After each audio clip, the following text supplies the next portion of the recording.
اما بعد فاعوذ باللہ من الشیطان الرجیم بسم اللہ الرحمن الرحیم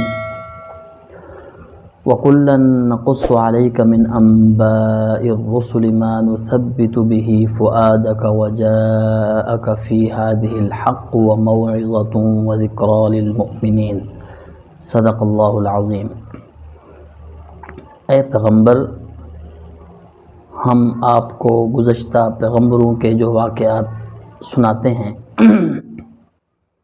اس کا مقصد آپ کے دل کو تقویت دینی ہے، اور ان واقعات کے ضمن میں جو بات آئی ہے وہ حق ہے اور مومنین کے لیے نصیحت اور یاد دہانی ہے۔ محترم سامعین اکرام، السلام علیکم ورحمۃ اللہ وبرکاتہ۔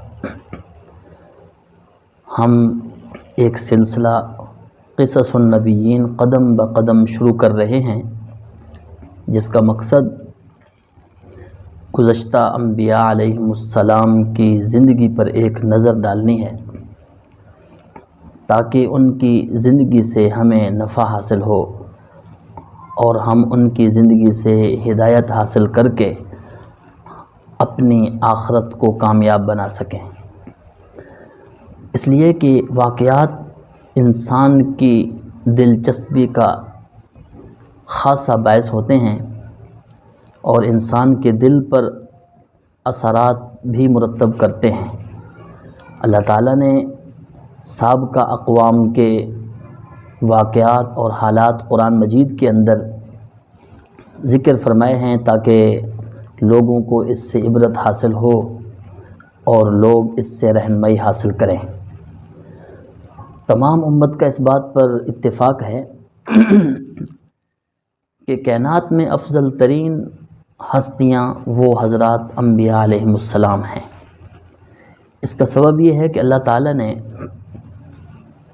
حضرات انبیاء علیہم السلام کو اپنے دین کی تبلیغ کے لیے اور اشاعت توحید کے لیے مبعوث فرمایا، اور انبیاء علیہم السلام نے بھی اپنی زندگیاں اسلام کی دین کی تبلیغ کے لیے وقف کر دیں، اور ایسی عظیم قربانیاں حضرات انبیاء علیہم السلام نے دیں جس سے اللہ تعالیٰ کا کلمہ بلند ہوا۔